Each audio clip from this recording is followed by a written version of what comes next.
Welcome to Stories from the Field, the Superintendent Podcast, where we always look at education through the lens of equity and where we tell the stories of some of the most amazing district leaders in our country.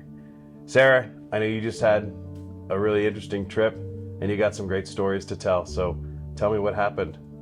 So I just went to a school district in Victoria, Texas, and there's a whole lot of conversation about equity. There's always conversation about equity, but in the lens of Victoria, we were thinking about equity. That was their push, and there was a whole lot more that came out of that because of a disaster that struck the district right before school started. How does disasters don't really, they either happen or they don't. They can be pretty random. How did this disaster tie into their work around equitable access to an education? Well, it's actually everything.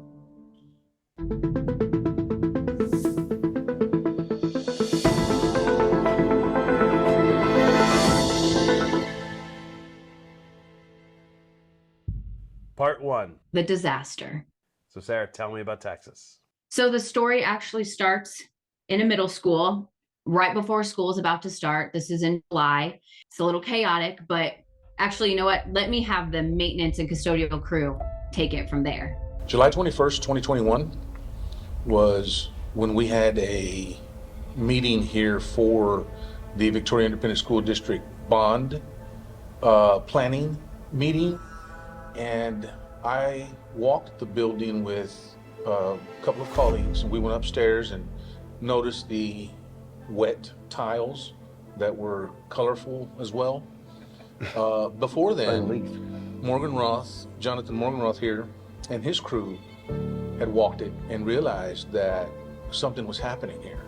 So when we first started working on to reopen this campus for the new year, noticed a lot of sweating going on on the walls. It was actually caused by a bunch of things. It was caused by excess humidity from a number of sources, and also our control systems were out of whack and it was overcooling. Brought the dew point down to a point where anything that was humidity was going to turn into water, turn into condensation.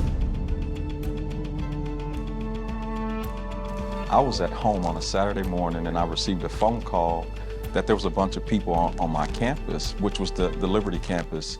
That's Tedrick Valentine. He was the principal of the Liberty Academy School that was down the road from Stroman Campus Middle School, the one that was affected by the mold. We sat down with him and Dr. Stanton Lawrence, Assistant Superintendent of Operations for Victoria ISD. And so I go up there and there's all of these, all of the central administration people there, Dr. Lawrence, Tammy Sestock, Jake Salsinas, and all of these people. And I'm wondering, what's going on? Got the custodial staff together and we brought them the necessary means to clean the mold, Clorox wipes, disinfectant, sprays, wipe down furniture, walls, everything of that mold.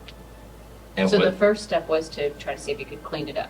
Just now. Without major. Was cleaning it up enough? Not necessarily. There was a moment of panic. Yeah. But then it's a quick pivot. What are the options? That's Quintin Shepherd, Superintendent for the Victoria School District and longtime IEI member. What are the things right in front of us right now?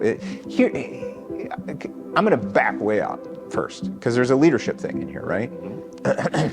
We want to believe that quality of our life, I'm going to draw an XY axis in the air, and I'm going to do it backwards for the viewers. So we want to believe quality of life over time gets better over time, right? We want to believe that our life trajectory does something like this.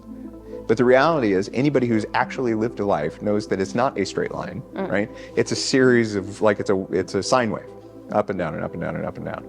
And pretty early on, I realized that I think the key to a successful life, I don't know if it's true or not, but it's worked so far for me anyway, is to control the duration and depth of the trough. Because if I can make it shorter and less deep, then I'm going to get on the upswing a little bit quicker, and overall my arc is going to be higher than the average person. And so then the question becomes, what do you do? What do you do during the trough that you can turn it around quicker? And if you think about your lowest point in your life, think of not to be a downer, but think of I'm not going to ask you to share. This isn't going to be a therapy thing. I was kind of looking forward to the therapy thing. You have lots. Okay. Let's take the rest of the day and work through this. And just sit through this. Think of one or two of the lowest points in your life, and really, it breaks down to these two questions: what should I do next? And what tools and resources do I have that I can start working with? Mm-hmm. Now, you can answer the question about tools and resources to some degree, but even that is hard to answer because your reptile brain, your survival brain, is in full engagement mode at this point.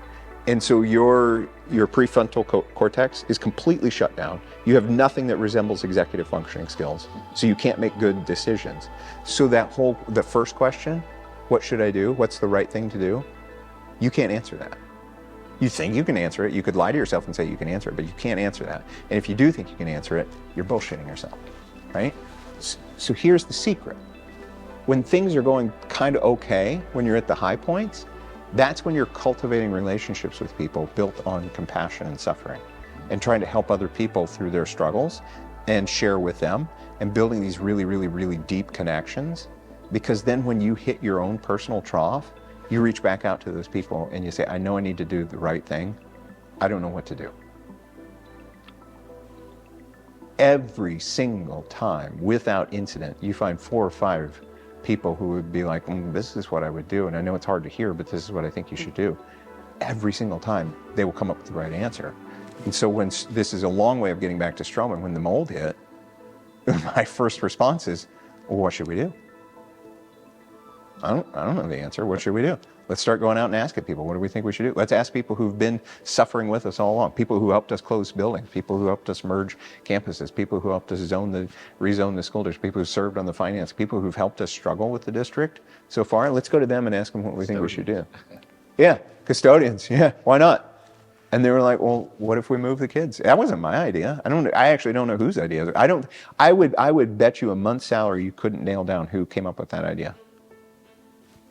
It was just organically the idea. And so then they kind of started to the story about there's a bunch of mold going on at Stroman, and so there's a possibility that they could be moving to my campus, and we would have to share that campus, being that we're such a smaller campus. And of course, you can, I don't know what I look like, but man, I was not happy, because I mean, that was maybe the week or so before we were about to start school. Showing up in the cafeteria at the Liberty Building. That's Jake Salsinas. Jake is the Executive Director of Secondary Student Learning and Talent Development. And just saying, okay, we got clipboards, let's walk around, let's get room numbers down, figure out what needs to go where, because this has to start today. We can walk it all we want, but the reality is we got to know where this stuff's going to go and get things set up. So the decision was ultimately made that we would move the students from the credit recovery program, as well as the DAEP students, here to the current campus, the former Stroman. So how did you do it? How did you get everyone to where they needed to be? As a team, we pulled together, and everyone, air conditioning, custodial, painters. If you've ever gone up and kicked an ant bed and watched what happens afterwards, that's about what it looked like. In a nutshell, yeah. A lot of hustling. So let me get this straight. A week before school starts, they find mold on one campus, and they got to move that entire campus into another building, and they have to share that building together, 2 schools, 1 roof? So it's actually a lot crazier than that. And if you know, since your wife is an educator, how important it is for teachers to get to school early, set up their classroom. They usually think of a theme. They spend countless hours beyond the clock. It's not even work days. It's just time and energy and love that they pour into building a space that's comforting for their class. So all these teachers are there, ready for school to start, and they find mold. So now, what are we going to do with all of these general ed middle school students who need a campus to start school in less than a month? So from there, they decide that Liberty, also known as Victoria Success Academy, it changes names, so it gets a little confusing, but there's another building down the road, Liberty. This building houses credit recovery students and the DAEP program, which is the disciplinary alternative education program. Unfortunately, these kids are often seen as second class. So these kids are in a building, the general ed kids are in a building, there's not room for all of them to merge onto one building. So they need to shift people around. I think the fact that everyone managed to, like, all the different moves. That's Christy Adcock. I'm not even going to call her a teacher. I'm going to call her a mom, a coach, a counselor, a friend, a lifesaver.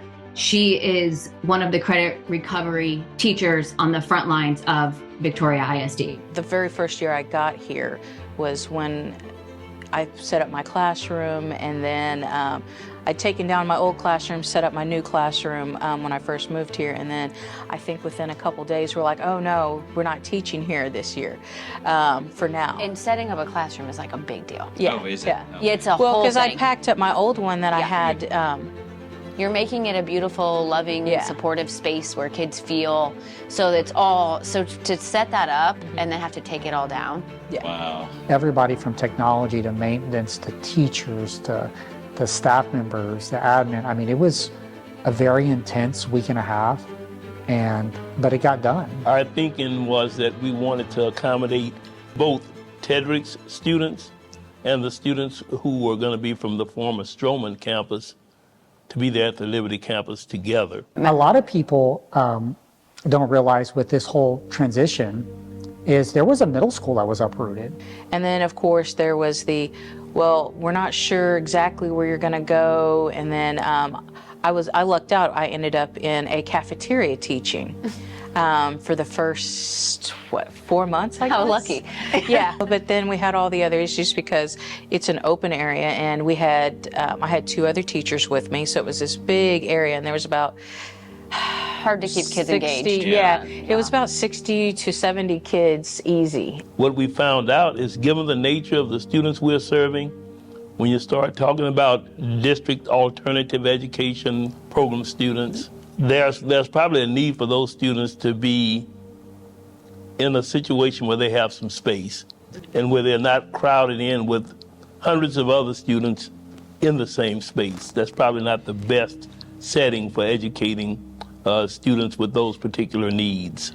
Tedrick gave me a tour of his old campus at Liberty and explained how crowded and cramped the space was when they first initially tried to fit everyone there. And to my surprise, I was expecting the Liberty campus to be this glorious place that everyone wanted to go to since everyone was so upset that they had to move from there.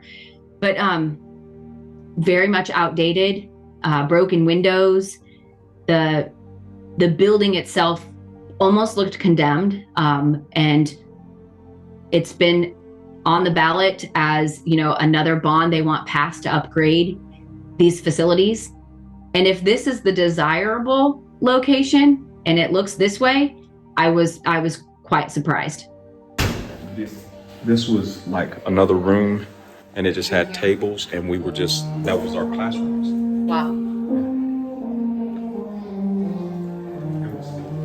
But after a while, it became pretty apparent that was not a good fit, that we needed to kind of rethink perhaps relocating Mr. Valentine's programs here.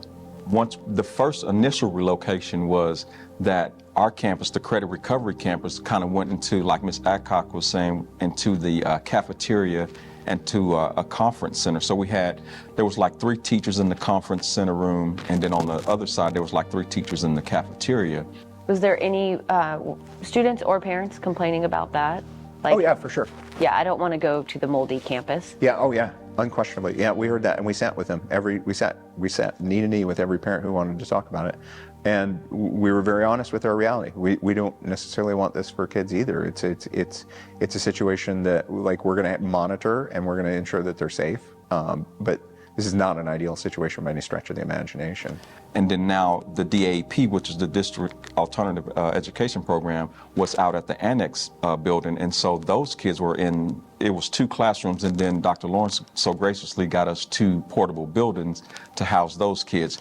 Because the DAP kids cannot, state law says that they cannot be on or in the same building as the credit recovery or gen ed students. So what was the controversy with when you got the outside buildings functioning again, moving kids back there, the kids that were chosen to be moved back there. Yeah, well, that then becomes we're back into the equity conversation. That this central building is infested with mold, but we have these usable side buildings, and what could safely go into those side buildings in a way that's not, and it's not an afterthought. Like, we didn't want the kids to feel like they'd been relegated to, some moldy campus that isn't cared for.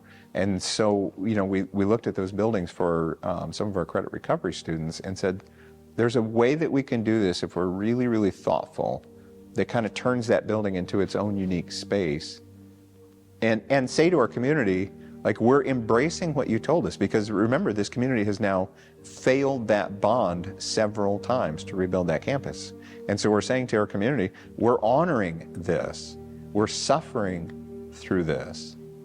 And by suffering through it means, like, it's not like we have a bunch of facilities that we can just repurpose in a given notice. We're going to have to go into a mold-infested campus that could house a program that might work, and this is what we can do. Like, this is just what we can do with kids. But we recognize that the sheer volume of credit recovery kids would overpower the ability of that campus to serve those kids. Yeah, so I can see how this is becoming an issue of equity around kids with different learning needs, kids who've fallen behind, kids with emotional needs.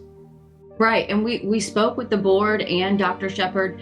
They all have the same philosophy of educating all students, keeping kids safe, having a place where, whether it's credit recovery or general ed, they have a place that they can go and learn. But what surprised me was, as we interviewed many students and talked at length with Dr. Shepherd, we found that COVID actually provided a little bit of an opportunity, because it put everyone in fast gear. And as people came back and there were credits that need to be recovered and there was a loss of learning, it became, what are we going to do to meet these needs of the kids, not only in terms of space, but to get them back on track where they're not falling behind. So one of the things kind of moved me yesterday was the vulnerability of the high school students we spoke to that openly told us they went to a dark place during COVID. Yeah. And that they were home, not a lot of support at home, so not really doing their classes, hence falling behind, and then being at 0 credits, but second year of high school, coming back to school and having to make that up. What was we saw the Success Academy, but did that kind of build from that, or was that before COVID? We were beginning to build that prior to COVID, but COVID was like this great opportunity for us, really, to put gas in the tank. Yeah. We're like, well, let's get serious about it now. Like, this is the opportunity. This is everything we wanted and more to be able to give kids a really good, fresh start. Dr. Shepherd and the board learned how to take COVID and turn it into an opportunity, just like they learned how to take this issue with the mold and turn it into an opportunity. Things that were accomplished in this district during the pandemic are mind-shattering. That's Mike Mercer, president of the school board at Victoria ISD. I mean, when most people were treading water, these guys, this administration and this staff was pushing us forward. I mean, our pathways, the pathways that we have, our STEM academies, our project-based learning, all of this was forged through that pandemic. Dr. Shepherd and the board had a history of success during COVID and found a way through the mold disaster with an equitable solution that was both simple yet life-changing. So aside from just moving kids around, what was the solution? Right, I'll get to that. But first, let's hear from the board and Dr. Shepherd on their views on how equity helped shape the solution of this problem. The solution you are eventually going to get to? Eventually. If you could reflect on what equity means to this district. Another really good question, because there's a lot of variety to that. And if there's one thing I think the last 4 years have taught me, is that we do view it differently. I think for a lot of people, it tends to be a trigger word. Mm-hmm. It's been bantered by one political subdivision, and so therefore it must be bad. When in reality, what I try to convince people, what I try to get the community to see is it's not a bad thing. In fact, we want every student to succeed. We don't want anyone left behind in any way, shape, or form, but not everybody starts at the same place. Not everybody has the same resources going into it. Have you had struggles recruiting and retaining teachers? Is there a shortage here? We do now. That's Randy Myers, the Deputy Superintendent and CFO of Victoria ISD. We do now. Since the pandemic, before the pandemic, we might have 10 applicants for every position. Well, now we have 1 applicant for 10 positions. And that is the nature of our area. It's the nature of this economy. Texas has a booming economy, and there's a lot of other ways to make a lot of other money in this state. I think the biggest challenges that face the district right now are that we live in a post-pandemic, most recently post-Uvalde world. That's Tammy Keeling, longtime school board member at Victoria ISD. And a teacher shortage with teacher pay challenges, teacher support challenges, just because of the pressures of COVID, and now pressures of making sure that unfinished learning is caught up. It was stressful on our children, their families, the businesses, our teachers. It was very stressful on everyone.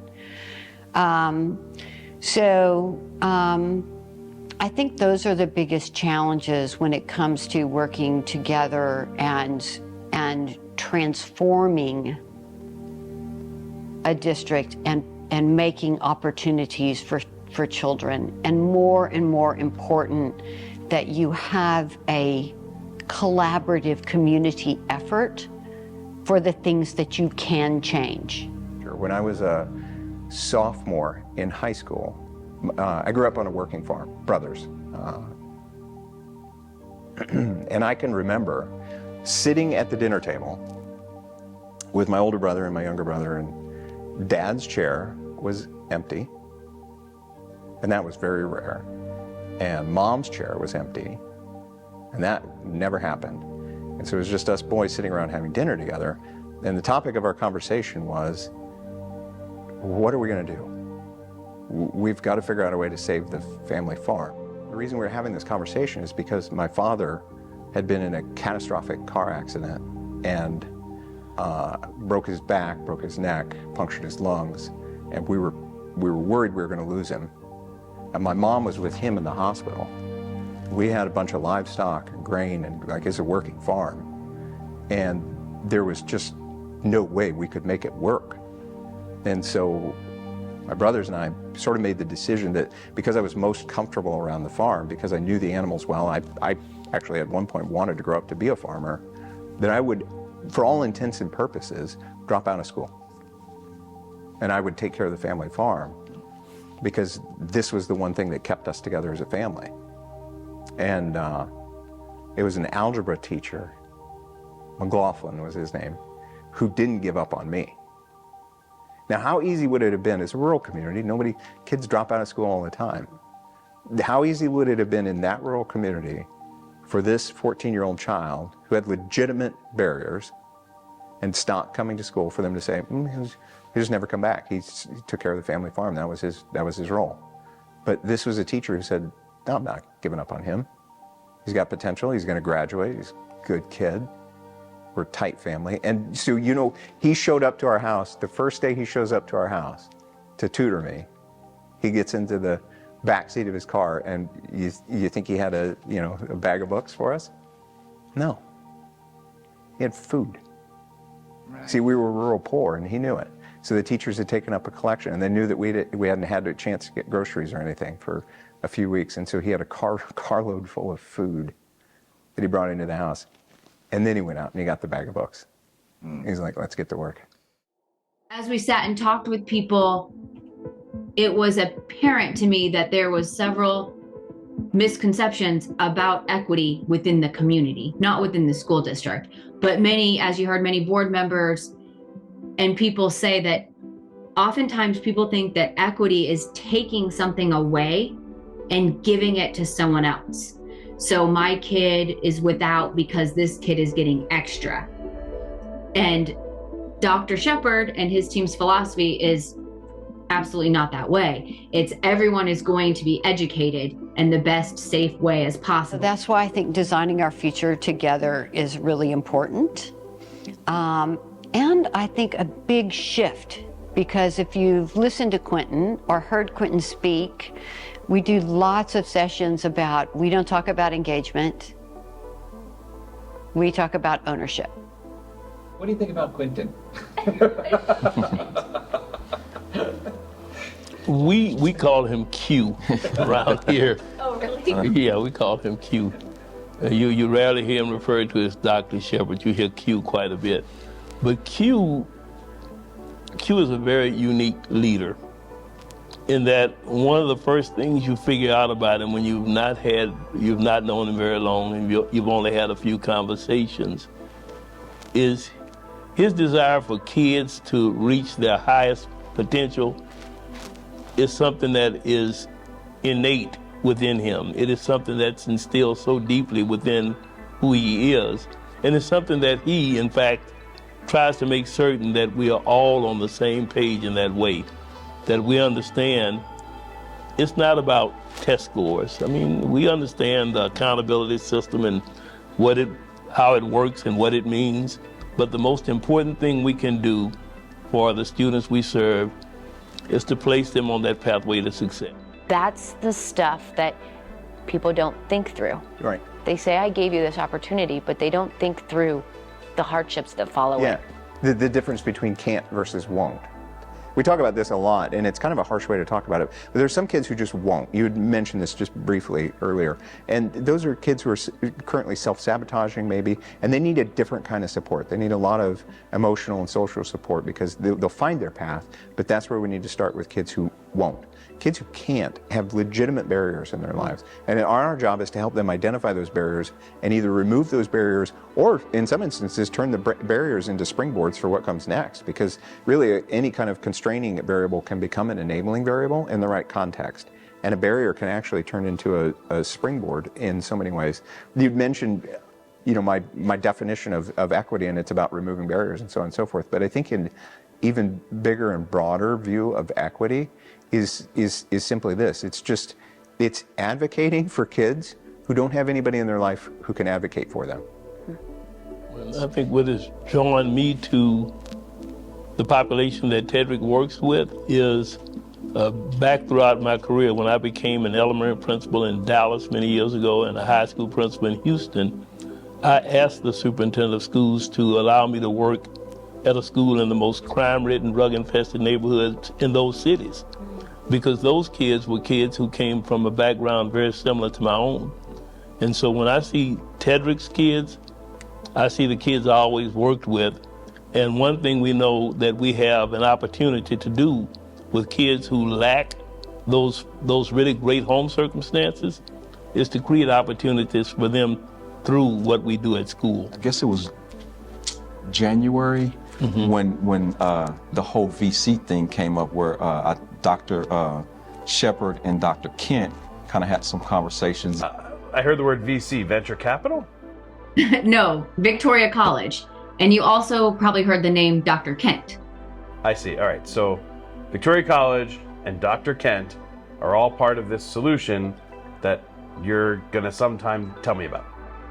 Right. And I'm purposely kind of dragging this out because it's very important that you understand each step of the way and how major these pieces were and how large this decision was. Okay, cool. We've been focusing on the philosophies of Dr. Shepherd and the board, but I want to go back and relay a moment that was heard earlier. I want to highlight something that Dr. Shepherd said. So here's the secret. When things are going kind of okay, when you're at the high points, that's when you're cultivating relationships with people built on compassion and suffering.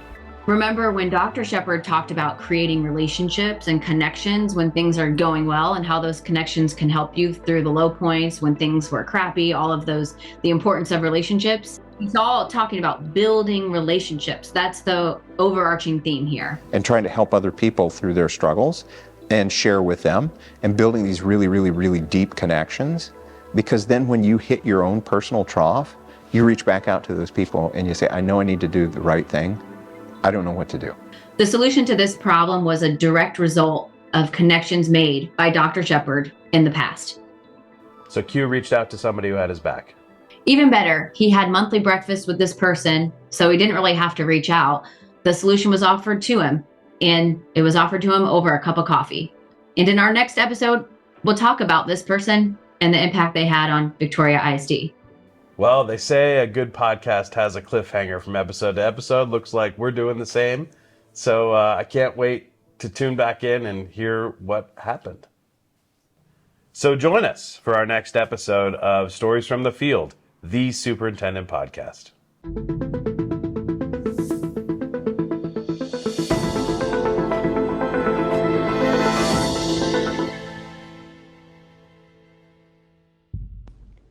Just a quick shout out to our producer, John Freeman, who joined us to lead the work during our podcast this season and is the voice you're hearing sometimes in the background asking questions. Thanks so much for being with us, Johnny. We appreciate all you've done for the podcast. We'd like to let you know that to create these stories, it takes a village.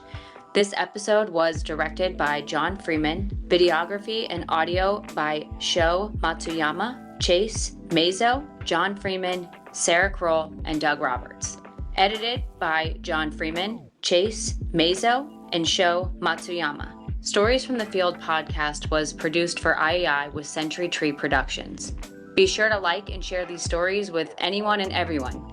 Yes, they are that inspiring. IEI is committed to bringing educational leaders together to ensure that they have the influence, access, resources, and support they need to lift students' voices. We empower superintendents to amplify their voices, becoming thought leaders who shape the future of education.